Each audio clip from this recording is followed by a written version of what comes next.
after a thoroughly dominating performance by Chris Latimore last week at Bristol to get the playoffs underway for the 1UP Superstar Series in 2024, we head out to the Midwest and Kansas Speedway for race number 2 of the playoffs, race number 22 of the 2024 season. It is great to be back in America's heartland.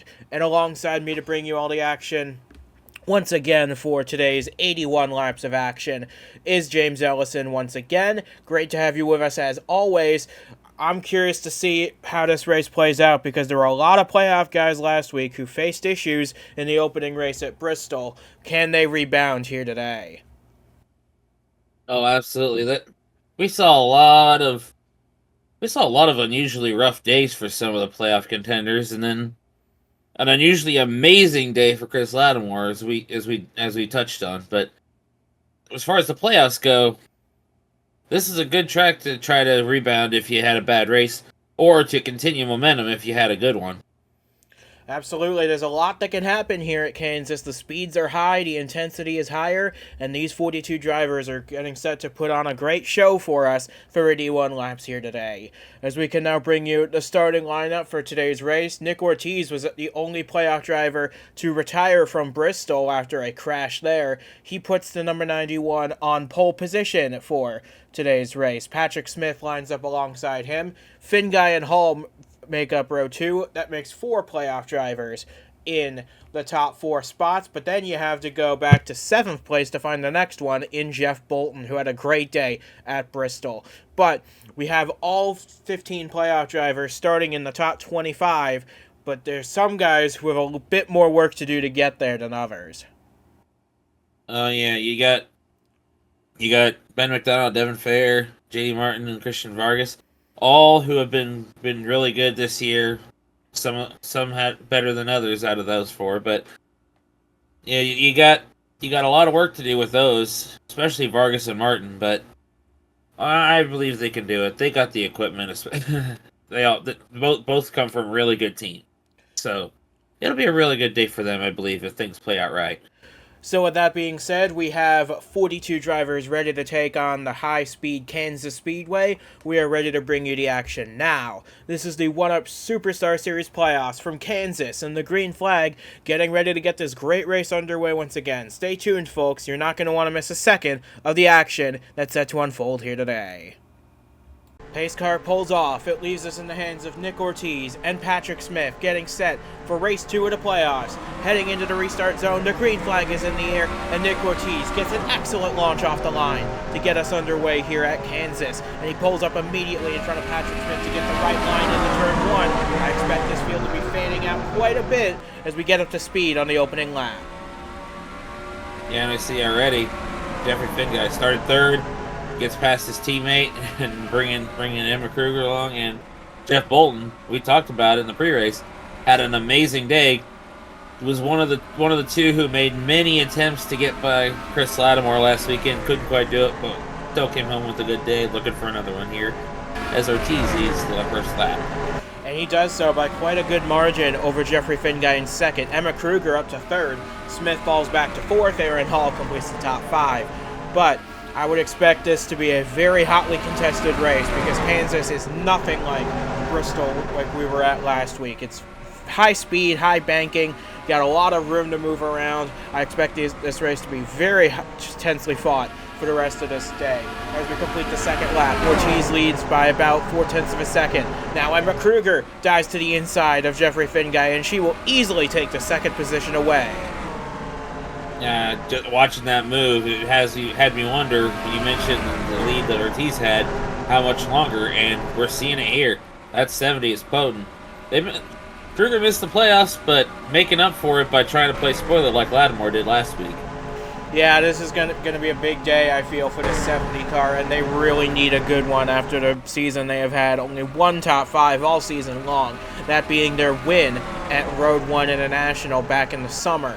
But as you see them scrape against the wall a little bit going into turn 3, that's fairly normal. These guys trying to maximize their angle of entry and trying to use every last inch of the racetrack they can find. But they're nose to tail across the line to complete lap 4. Ortiz ahead of Kruger by under a 10. Yeah, and I'm seeing behind them, things have shuffled around as, well, Aaron Hall, he didn't have a very good day at Bristol, like we talked about. He's one of those who needs a good day. And, of course, race leader also, Ortiz, he needs one as well, but it wasn't really all that much better for Hall. So if he can hold on to a good finish, that would definitely make the mess of Bristol be less painful. Meanwhile, further back in the field, the top 10 battle rages on between Zayden Davidson in 8th place, Mark Davey, Dylan Young holding on to the final top 10 spot just ahead of Jeff Bolton.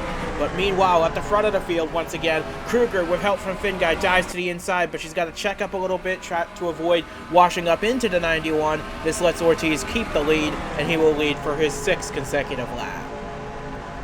Yeah, Finn Guy's not helping her in order as a good gesture to be a gentleman. He wants to get both of them by so he can steal the lead for himself. Every point counts in the playoffs, especially if you had a bad day, it still counts even if you had a good day the race before. And Jeffrey Finguy had a solid day at Bristol. He finished in the top 5 at the half mile in Tennessee, and he's making a move on Emma Kruger now for 2nd position. Down in the turn 1 they go.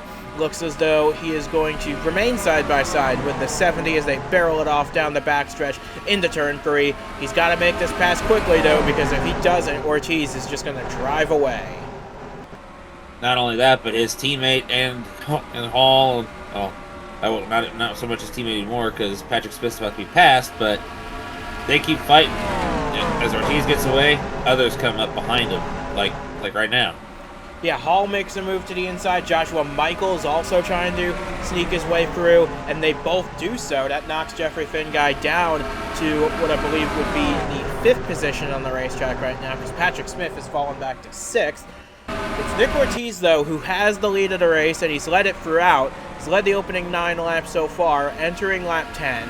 And the lead's been pretty much consistent throughout as, whoa, we go 3 wide into turn 1. Hall wisely backs out of that, but he's going to lose a lot of momentum as a result.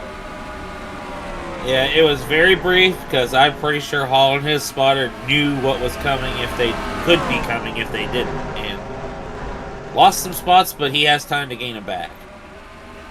Yeah, there's still plenty of time left in this race. We're coming up on 70 laps to go now from Kansas, and Jeffrey Finguy's already making the move back on Joshua Michaels. That is for 3rd, but he needs to pick up the pace a little bit because Kruger and Ortiz starting to drive away from the 92 a little bit, but he's already closing in on this 70. I feel like we've got a very tight field here of very good cars. Any of these guys could be in contention to win this thing.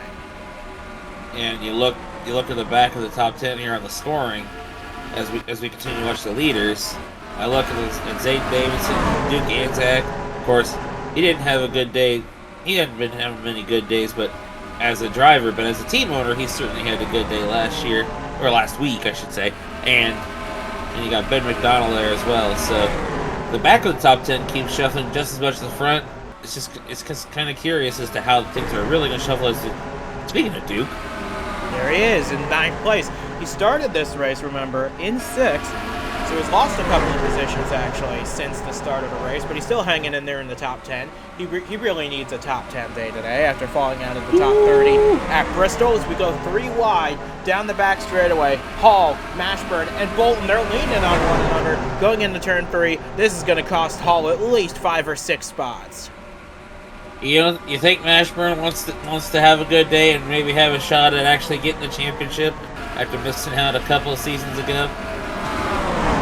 Well, he's certainly going to give it his best shot at it as we make our way back up to the front. Nothing's changed there. The top 4 actually starting to pull away a little bit from 5th place Mark Davey as the battle for the final few places in the top 10, or rather just outside the top 10, it continues to rage on. You got Bolton here, Lane Sanders, Christian Vargas, J.D. Martin, a whole host of playoff cars back here actually, dicing it up for the points positions inside the top 15. And you got Zachary DeLello back there as well, trying to play spoiler for Fair & Co. Racing. He's following his boss through on the inside.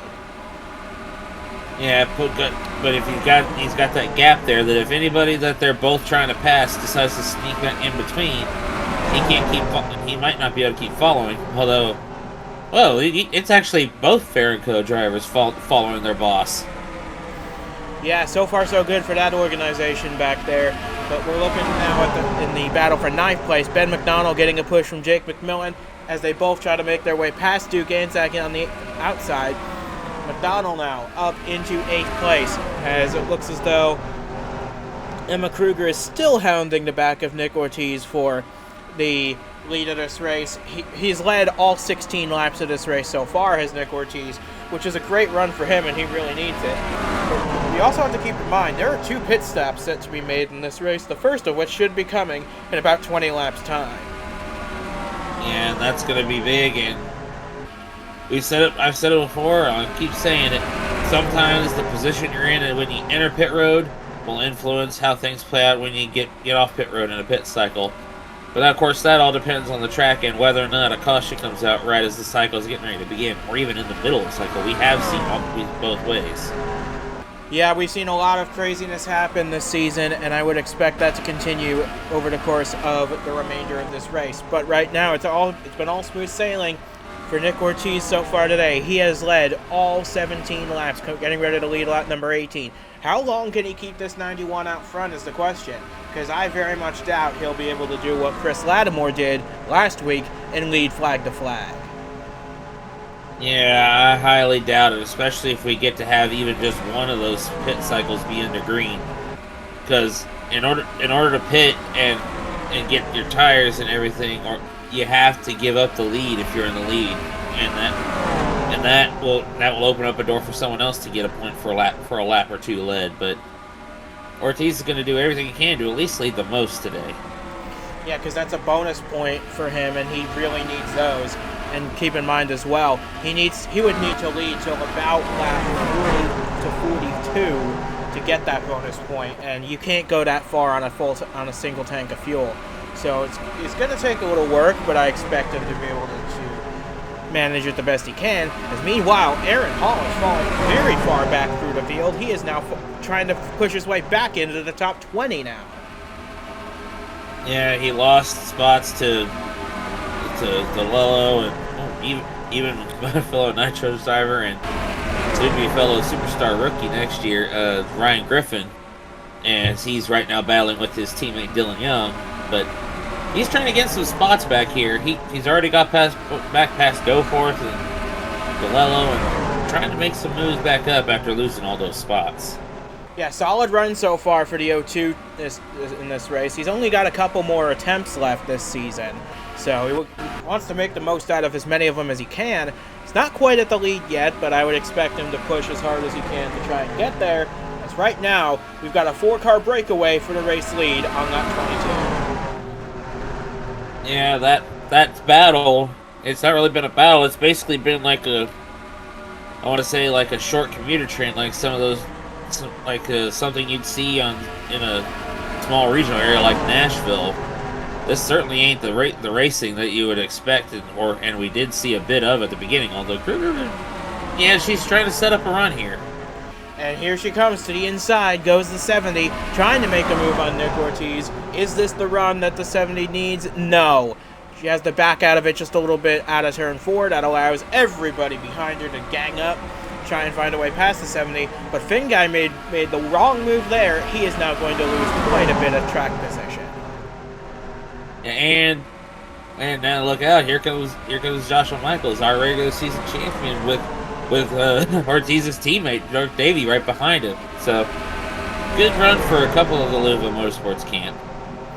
Yeah, they're currently running 1st and 3rd at the moment, so they're doing a great job. But Joshua Michaels, I feel, has been saving something in this 6 car.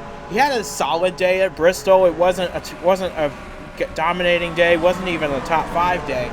But he entered this race 3rd in points. He started back in 13th position. Now he's only about a couple tenths of a second off of the lead, which I'm sure he would love to get. He'd love to get and keep. If what he'd really love to do is what Latimore did last week, but I don't think anybody's going to be able to do that anytime soon. But a dominant performance would certainly be helpful. All he's got to do to do that is get by Ortiz and keep the lead for as much of the remainder of the race as he can. Yeah, and look at how close he's closed the gap already. So Ortiz doing a good job holding him off for now, but I think Michaels might be the faster of the two cars at the moment, and if he can get a good run out of turn 4 like he is right now, he's going to pull to the there inside. He goes. He's going to try and make a pass. Is this going to be our first lead change of the day? Yes, it is. Michaels to the lead on lap 27. There was no question about that. As soon as that nose got ahead, you knew he was going to get that point and make it a bit difficult for Ortiz to be able to get the most laps led, but anyone's not giving up. I'll give him that for sure. Yeah, but Michaels did get the lead on the last time by, and he is intent on keeping it as the two Fingai Saitomi cars battle for 6th place. That being Fingai and Patrick Smith. The 22 makes a move to the inside. Meanwhile, Ortiz starting to get shuffled to the high side. Zayden Davidson now up into 2nd place. Emma Kruger trying to fight her way up to 3rd. Ortiz maybe not as good in traffic as he was in clean air. Yeah, that's the thing. You get your car out in clean air, you start in clean air, actually, like Ortiz did, and you know you got a good car there, but once you get back in traffic, that's when you find out if your car is as good as in dirty air as it was in clean air, and wow, Kruger's still having trouble getting by him right now, even though, no, he's, okay, now she gets by. But it's Joshua Michaels now who leads this race by about a quarter of a second over Zayden Davidson in 2nd place. Michaels, remember, is still looking for that first career Superstar Series win, and I'm very surprised it has not already happened at this point. He has come close on a number of occasions. Could this be today for the 6th driver for Robbers Racing? He has come very close on numerous occasions, like I said. This would be a great place to get it done. Yeah, he's been doing so good this year. That's one of the reasons why I reached out to him in Robbers Racing about having him in the 30 and Nitro for Crossroads at Daytona. Had a good result there. Nothing beats getting your first Superstar win, especially when you're on a momentum run like this. And as we come now to 50 laps to go, we still have 2 pit stops in the making, and one of which should be coming in within the next 10 laps. As we look a little further back, Jeff Bolton hanging out on the spot in the top 10. And behind him, we've got some very intense battling going on for 11 between Ben McDonnell and 2-time champion Christian Vargas as they try and settle their differences. And looks like pit stops are already underway. Jake McMillan, Emma Kruger, the first 2 on pit road. And is anybody else going with them? Doesn't look like anybody else in the top half of the field, at least. No, but we do have other takers. It looks like Echo Evans Ross is also joining them on pit road. The fall off here is pretty significant, about 2 seconds of fall off. So I would expect these undercutters to make some good headway as Davidson, Davey, Ortiz, Fingai, Smith, they're all coming down pit road at the same time. This is leaving Michaels at a bit of a deficit. And you see, out of the 2 Spa cars, you see Goforth, Fair, quite a few people staying out. So, and quite a bit of the back of the field. You saw the one, you saw Latimore, who started a little further back than he did last week, and now finally Michaels comes in. Yeah, he's going to lose a little bit of time, but he might make up for it with a tire offset later as we look for the rest of the field now coming out of the pits, and most of the guys who stayed out now are coming in this time to balance things out. It looks like we're trying to find the right cars to follow. Devin Fair actually stayed on the racetrack again to pick up a bonus point for himself. That's not a bad idea. He entered today as the points leader. You might as well pick up a bonus whenever you can.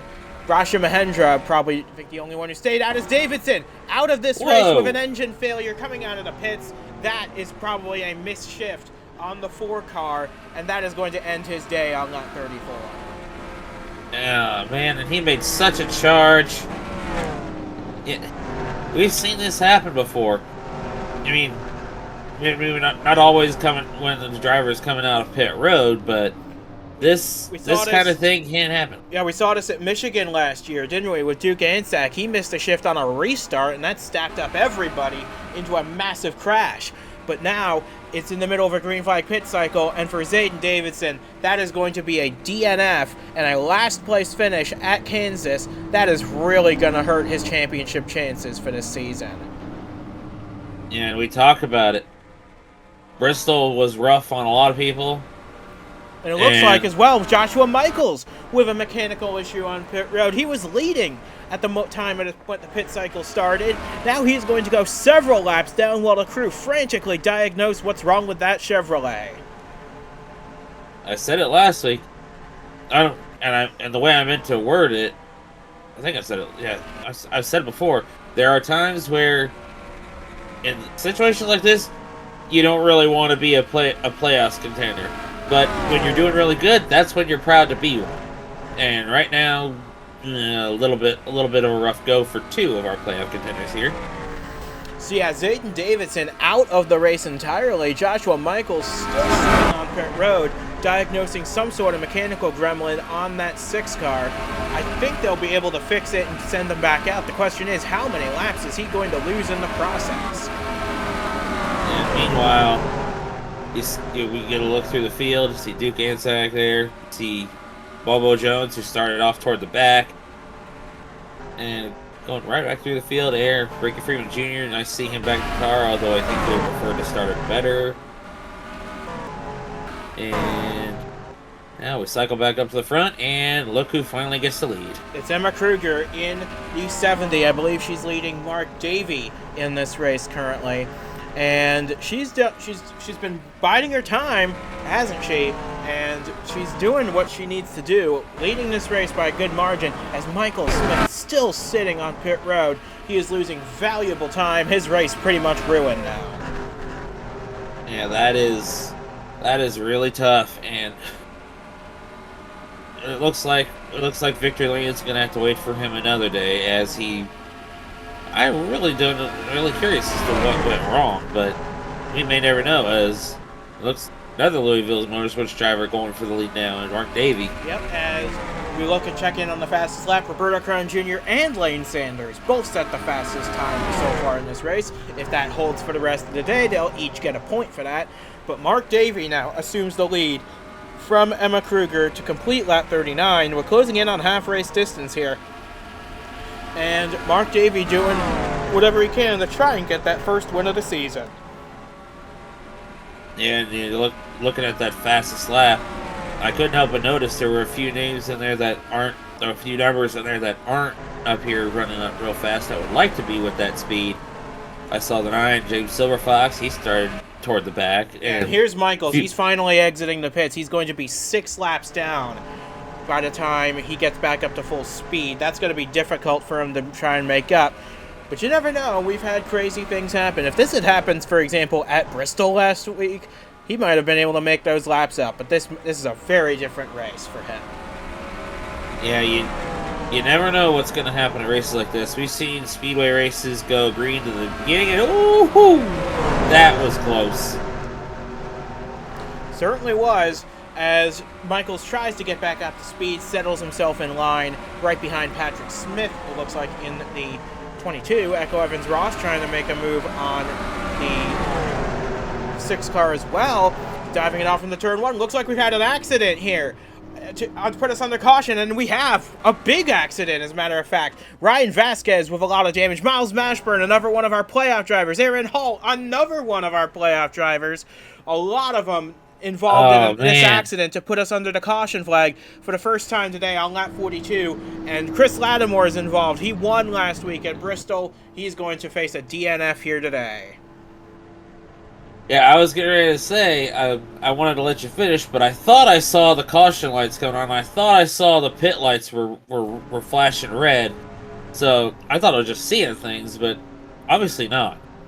No, and this is going to be a help for Joshua Michaels. He'll get the free pass, get one of his 6 laps back, and with all these cars falling out of the race, it might be enough to get him up a few places as well, as James Silverfox pulls it down pit road for service.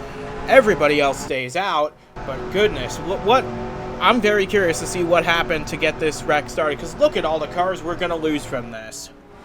So it looks like it all starts with Aaron Hall, and Lane Sanders trying to line up a pass on the 07, dives it off into turn 1, and you just get hooked together, sends the 07 up the track into the wall. Looks like it's going to be a 1-car incident, but then comes the rest of the field. Oh, and he just Mashburn with the slightest bit of contact. Oh, and then Vasquez piling in. Oh, a big impact for that 99 Oh. of Ryan Vasquez. That is very scary looking.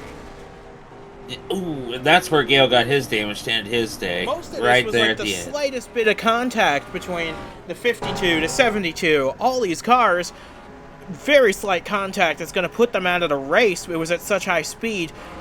You look at it like this, and you might try and put the blame on the 87 because he sent it in pretty hard.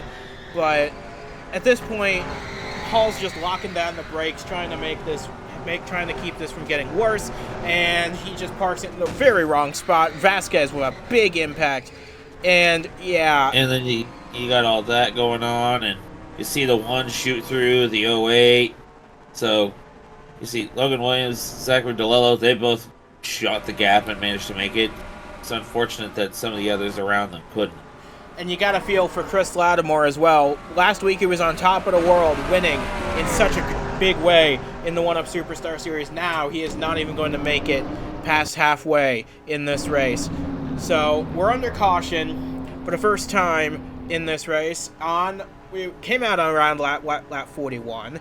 And look at that. We've got 7 cars wiped out of this race as a result of that impact. So we'll see what happens for the rest of the day. Hopefully that's the only caution we get. Lights are out on the pace car, though. That's the good news. We'll be going green next time they get to the line. Yeah, now this is going to be interesting because we started out the race with a Louisville Motorsports driver and Nick Ortiz in the lead. Now we got another one, Mark Davey, leading. And it's going to be interesting to see how he does going from this. But of course, single file, that'll be a little easier. But well, we'll see. We'll see how good he is on restarts, just like everybody else. Yeah, as they make their way past that accident scene, you can really see how significant these impacts were. We're hoping for good news from the medical center. We're hearing most drivers have been checked in relays. They're still looking over Ryan Vasquez in the 99. We expect word potentially after the race is concluded. But we're getting set for the second half of this race. We had a little bit of a halftime break for that caution flag, but we're getting ready to get the second half underway now. Mark Davey leads Emma Kruger, Jeffrey Finguy, Nick Ortiz. J.D. Martin's popped himself up into the top 5. Jake McMillan 6th, Donato 7th, McDonald, Vargas, Bolton the top 10 as the pace car gets ready to pull off any minute now. Yeah, this is where we see how good it is. Like I said, who's good on the restart, who can make a jump, who can find early momentum on this next run. And as the green flag is in the air, just like his teammate did at the very start, Davey gets a real good jump. Finguy trying to find some momentum here. Yeah, so far it looks as though Ortiz has the better of the 92 at the moment. He might let Jake McMillan through on the bottom of the track as well. Sam Donato, we haven't talked about him much today. He's trying to fight his way through to join his teammate, Emma Kruger. He's 33rd. Yeah, Sam Donato has had a very adventurous day trying to make his way up through the field, but he's currently doing it. He's doing it well, and he is now up into the top 10 in 7th place. So very impressive from the 77 driver. And now he might even be fighting to get to the top 5 going. So Donato might be our biggest mover of the day so far. Oh yeah, and you know, him and Kruger, they're the two that you normally think about doing well. As speaking of Kruger, she's going for the lead once again, and goes back to what I was saying. They're the two you think of at Game Breaker or that racing that are really notable for their performances. But and we've seen Echo Evans-Ross and Aaron Hall have good runs. Of course, the latter of those two not having such a good day today. But you know, even with that happening, I'm sure that these two would love to be able to make up for that with a win, maybe even a double top 5. And currently that's what they've got, because Emma Kruger is leading this race. Sam Donato running in the 5th position. That would be a great day for Game Breaker Racing, and I think Donato's back there fighting Mark Davey for the 4th spot, and he might even get it off of 2. But Nick Ortiz, the pole sitter, trying to find his way back past Emma Kruger for the race lead, and he might even bring Jeffrey Finguy with him if he gets close enough. And I talked about Echo Evans-Ross. Look who just got into the top 10, at least as of the last lap. Not sure as we're focused on this battle for the lead. And right now is still in there. So, of the three game breaker cars still, which are still in the race, they're all doing really good right now as Ortiz takes the lead again. Not only does he take the lead, but Sam Donotto making a move up to the second place. This 77, he started deep in the field, but he's looking to lead this race and post his first win since Auto Club last year. So he's been waiting a while to get back to victory lane. Could this be today for the 77? Yeah, there's been a few first-time winners, including one of his teammates, since he last won. So he'd love nothing more than to add another trophy to the trophy case. But there's several other drivers here who'd love to be able to do that as well. Not the least of which being a two-time champion Christian Vargas, who's hung around the top 10 most of the day. But Ortiz has become the 30 laps to go, has the lead of the race currently. He's got it by about half a second. And this 91 has been putting in a very strong day. Who knows if it'll be a race-winning day, but this is exactly what he needed after Bristol.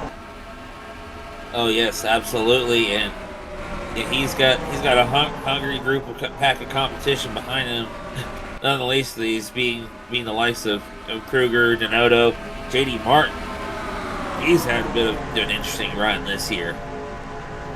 Yeah, he's yet to go to victory lane this season as J.D. Martin, but he's found a way into the playoffs for the first time in a while. He's doing a very solid job. He finished top 10 at Bristol. He's running top 5 now at Kansas. This is voting for a dark horse run for J.D. Martin to try and get a championship. And he's making the move on Emma Kruger for third place as Donotto dives to the inside of Ortiz for the lead. It's not last the first challenge, but if he can get this lead and hang on, that would be an incredible run for him and a long overdue victory. He's one of many we know is overdue for victory. Absolutely, yeah. You could say that about half the field, honestly, but Sam Donotto is certainly one of those drivers. J.D. Martin, definitely one of those drivers.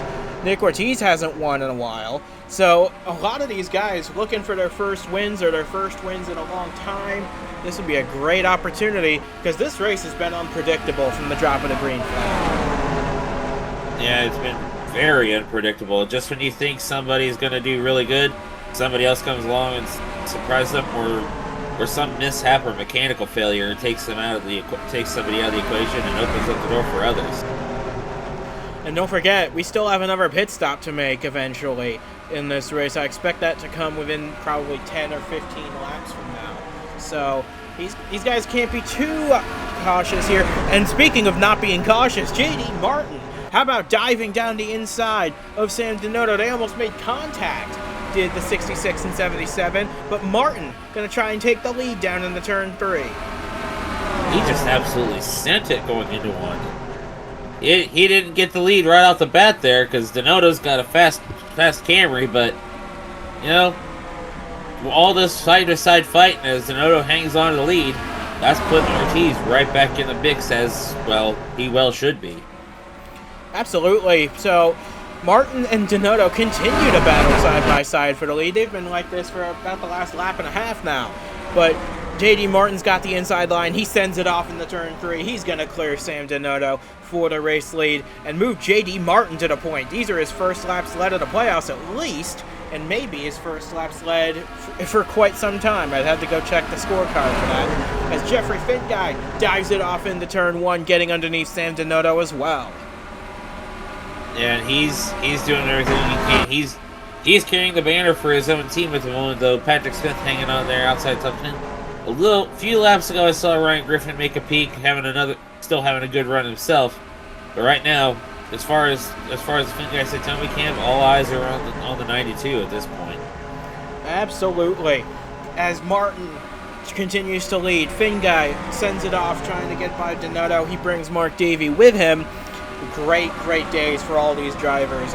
Lane Sanders as well. He snuck his way up into the top 10. We haven't mentioned him much today, but he's done a solid job. He's won 3 times this season. That's the most of anybody in 2024 so far. But he's trying to fend off Ben McDonald as Finguy gets underneath the 66 for the lead. Talk about fending off. That's the justice, although that wasn't much of a fight, but you talk about fending people off. Just as soon as we turn to the lead of this race, that was what we were dealing with was JD trying to fend off Finn Guy, although he couldn't really do much. That 92 is super strong. And we're coming to 20 laps to go as well. There's not a lot of time left to make things happen.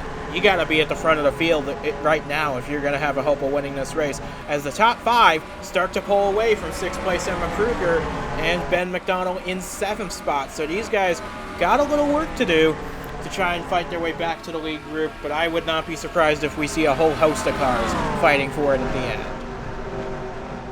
Whole host of cars, but for that to work out, certain things got to play out, and pit stops certainly are among them, as has been said. Coming up now, officially 20 to go. We have another pit cycle coming up, and the question is, who will dip down first and try to get an advantage? Yeah, that's a very good point, because those fresh tires do mean a lot here. So I'm very curious to see how that is going to play out for the rest of the day. But now, you see Mark Davey and Nick Ortiz, 2 teammates battling for 4th position, settle it in favor of the 91 at the moment. We come to 19 laps to go. Finn Guy starting to stretch that lead out just a little bit. It'll be very interesting to see who wins out here. Yeah, pit cycles can make or break a race, especially on the money stuff, because when you get to that money stop, you have to do it right, and you have to have nothing go wrong. But we've all seen it. There's always a risk of something happening that could mess you up on that stop, and it's just a matter of whether or not it's you or one of your opponents.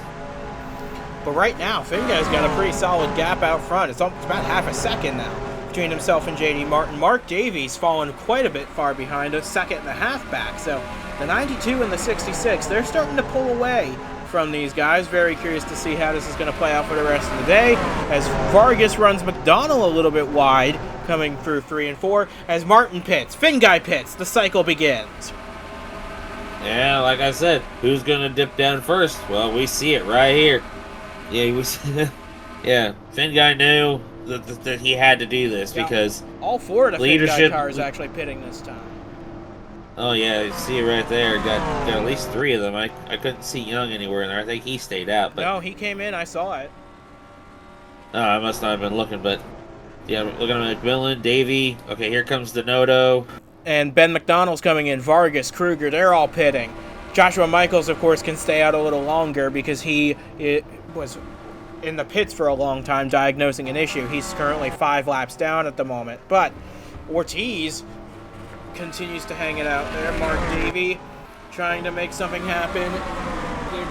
The green flag pit cycles are always a bit chaotic here, but we'll do our best to keep tabs on everybody and who's running where, as Finn Guy exits the pits, tries to get back up to full speed, and we're now looking, Mark Davey and Lane Sanders, they do come down pit road.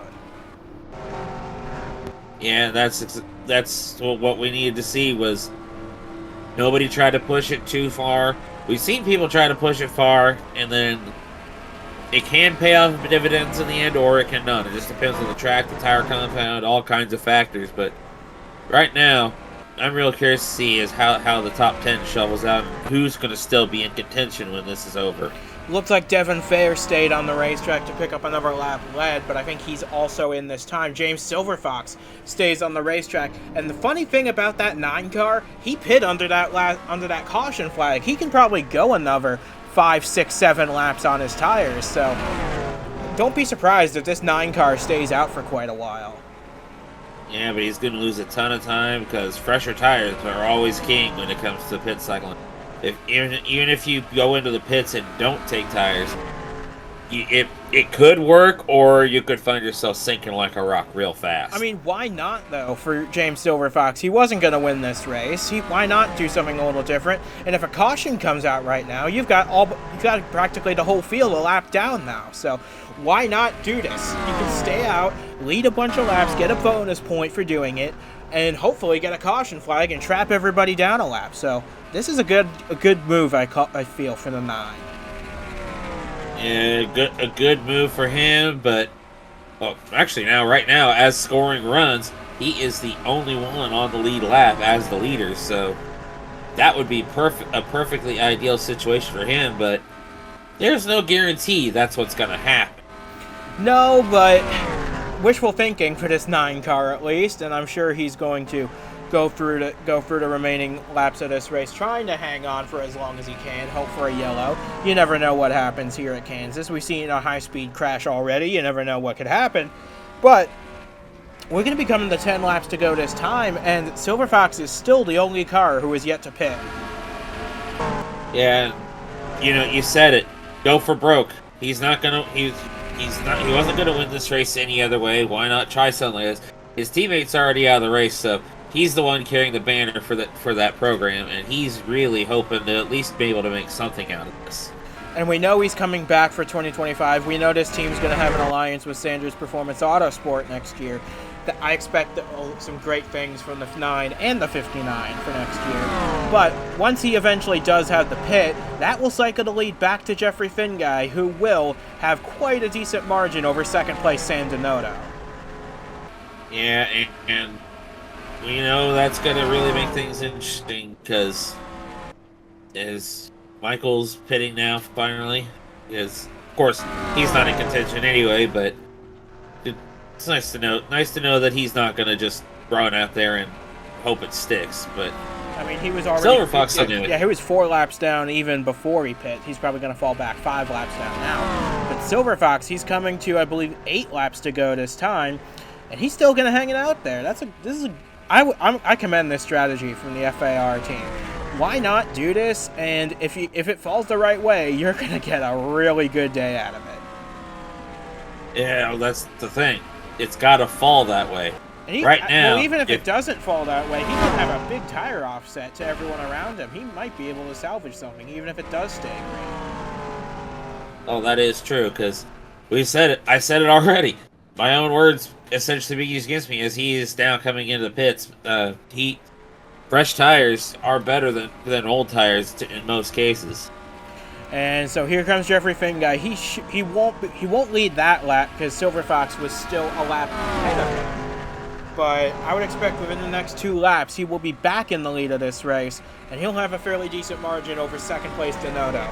And Finguy, he's been looking for a championship for a long time now. Race wins don't really mean that much to him anymore when the big prize is still lurking. And if he hangs on for this win, it'll be his 15th career win. But despite that, I think he'd be willing to trade 10 of those wins in for the big trophy at the end. Oh yes, I believe he has said it to the media. He wants that title. No matter how long he keeps racing in this league, he's going to keep going at least until he gets 1 title. That's his goal. And this might be the year for him. He finished top 5, top 10 at Bristol. He entered the day second in the points to Devin Fair, and Fair's not even in the top 10 at this stage. So Finguy's probably going to take the points lead at this rate. And we're coming to 5 laps to go. Why not? Why couldn't this be the year for him? And talk about 5 laps to go. We're getting to that point where it's the point of no return. If a caution comes out, that's it. But I think he's happy with just cruising into the sunset here, even though the sun's still high in the sky. Yeah, well, we've got 5 laps to go now, and Jeffrey Finguy's lead a 2nd and 3/10 over Sam Denotto. J.D. Martin a further 2nd behind. So as long as Finguy hits his marks, doesn't give up a lot of time, I think he's in the catbird seat to win this race. And meanwhile, I couldn't help but look back at the back half of the top 10. Not much else going on as we look at Sam Denotto. Ryan Griffin is in the top 10 now, and you got Roberto Crown Jr. there as well. We haven't said anything about him at all until now. Yeah, so Denotto is actually gained 0.3 of a second on that last lap to Jeffrey Finguy. If he can keep doing that, this might be a close race, but he's got to keep the pressure on. And we're coming now to 3 laps to go. This is going to be really tight between these two. Yeah, that's all you got to watch for is how quickly is he going to gain time. See, he gained another 10th there, but he needs to gain a lot more than that, or something needs to go weird with Finguy, like a bobble or something, which you don't see that out of him much. No, you don't. And he's coming to 2 laps to go here. He's content to lose like 0.2 a lap. He can afford that. What he can't afford to do is get complacent, because with 2 laps to go, Sam Donotto is still in striking distance, although he didn't really gain that much that time. That might be exactly what Finguy wants. And at this point, it's either something goes wrong with that 92, or it's game over, the way I see it. Well, we're coming to the white flag this time, and Donotto needs to make up a lot of time to make this happen. So Jeffrey Finguy just needs to navigate 1.5 more miles. He will take the white flag right here. White flag, and that's all he needs, as, yeah, Donotto didn't really gain even a full 10th there, but he's putting an effort, you gotta give him that. So down the backstretch they go for the final time. Jeffrey Finguy, like we said, looking for that first championship, and the first for a non-Revolution Racing driver. He's always been at the front today, and it's going to pay off for him now, because coming to the checkered flag right here, it will be career win number 15 for Jeffrey Finguy. Extends his record at the top of the table by a considerable margin over Sam Donotto in second. Mark Davey third. In a great run for the 97 after what happened in Bristol. J.D. Martin, that's going to help him in his bid in fourth. Nick Ortiz, the pole sitter, he led the most laps today, but completes the top 5 and fifth. With Ben McDonald in 6th place. Ryan Griffin actually gets a career best finish in the Superstar Series in 7th spot, ahead of Lane Sanders 8th. Christian Vargas, Roberto Crown Jr. complete the top 10 in this race. But Jeffrey Finguy, he's done a great job today. He won this race. And a little tip of the hat as well to James Silverfox. The strategy didn't quite work for him to get the win, but he still comes home in a solid 12th place. Yeah, that strategy salvaged something for him, which, carrying the banner for FAR, that really helped him a lot. Absolutely, and for Jeffrey Finguy, like I said, excellent drive from him. He's going to be your points leader by a good margin as we head to Michigan International Speedway. Next week, with all 3 series, that is going to be a lot of fun for us to cover in the coming week. But from James Ellison and from myself as well, we say goodbye from the Kansas Speedway. Congratulations are in order for Jeffrey Finguy, who gets his record-extending 15th career win, and he is now your championship leader with 2 races down, 8 to go in the race for the 2024 championship.